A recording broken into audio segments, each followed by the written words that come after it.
Merhaba değerli izleyiciler, nasılsınız, iyi misiniz? Assalomu alaykum, hurmatli bizni turk tili ixlosmandlari. Qalaysizlar, yaxshimisizlar? Turk tilidan bugun 24-darsdamiz. Bugün sizler bilan biz nimalarni o'rganamiz? Evet değerli izleyiciler, bugün sizlerle biz neleri öğreneceğiz? Evet, bugünkü dersimizde biz sizlerle geniş zamanı öğreneceğiz. Geniş zaman ne demek? İzohlarda albatta buni yozib qoldiramiz. Geniş zaman bu qanday bo'ladi? Sizlarga hozir qisqacha tushuncha beraman. Ushbu zamon haqida, bu zamon qaysi zamonga to'g'ri kelishi haqida o'zingiz izohlarda yozishingizni albatta talab qilaman. Qadrli kuzatuvchilar, genish zamon bu doimiy ish harakatiga, ya'ni doimiy bajariladigan ish harakatlar va bularga aytiladi. Misol uchun men har kuni maktabga boraman, o'qishga boraman yoki har kuni kechki ovqatni soat 7 da yeyman. Ushbu shaklda ishlatiladigan zamonlarga geniş zaman deb ataladi turk tilida. Buni turkchasi nasıl olacak? Ben her gün okula giderim, akşam 7'de yemeğimi yerim, sabah 6'da uyanırım. İşte bunlar geniş zaman deniliyor.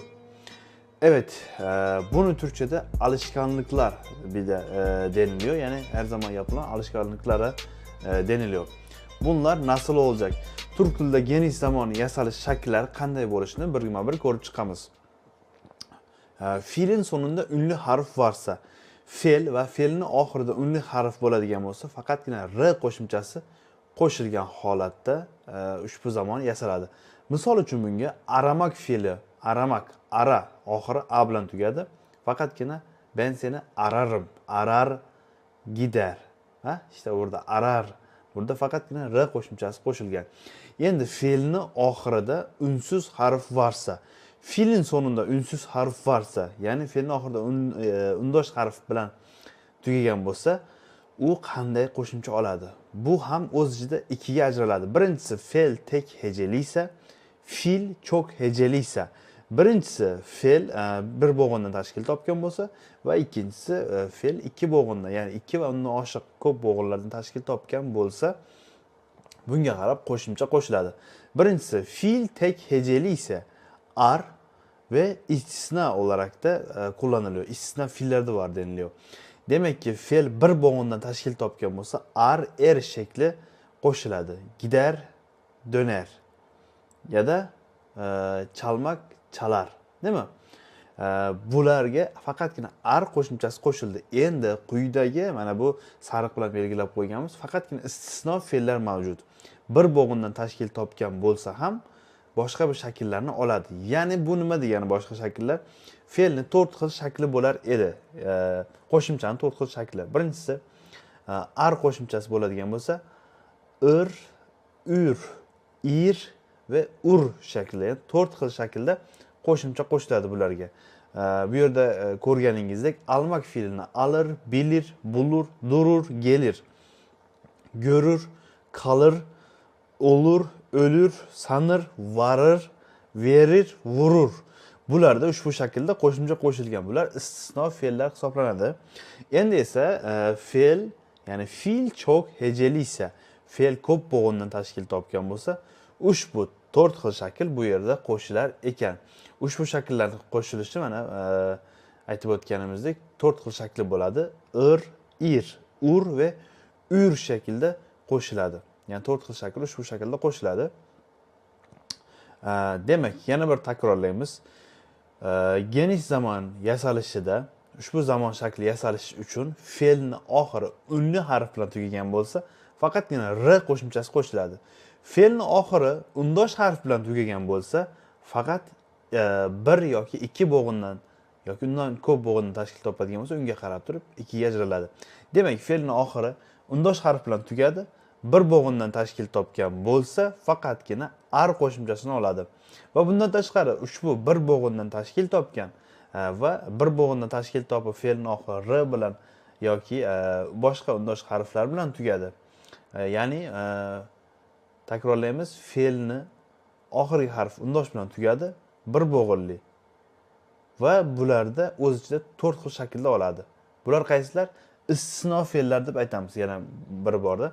Mana bu yerda mana sariq bilan belgilab istisno fe'llarni ko'rsatib qo'yganmiz. Mana shu fe'llardagina fe'lga o'sha 4 xil shaklda qo'shimcha qo'shiladi.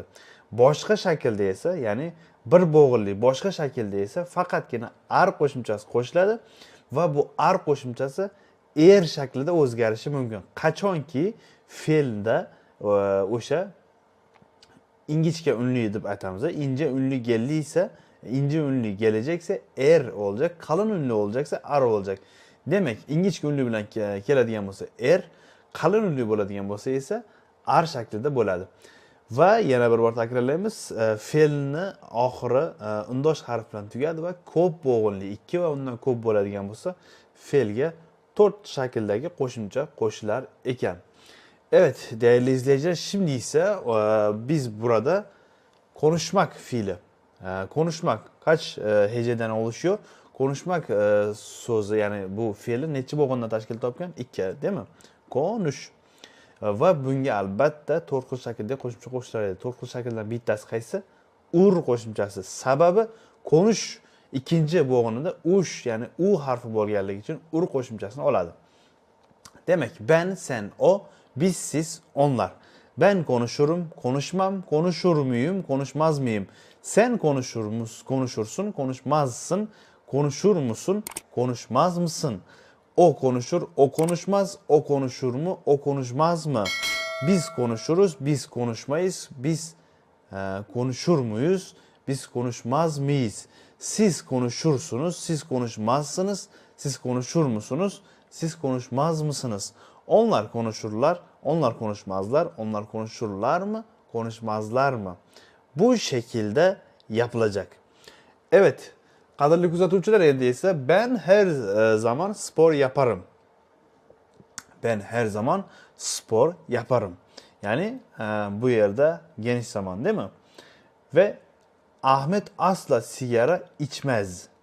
Bu içmez. Evet. Burada ise güneş doğudan doğar.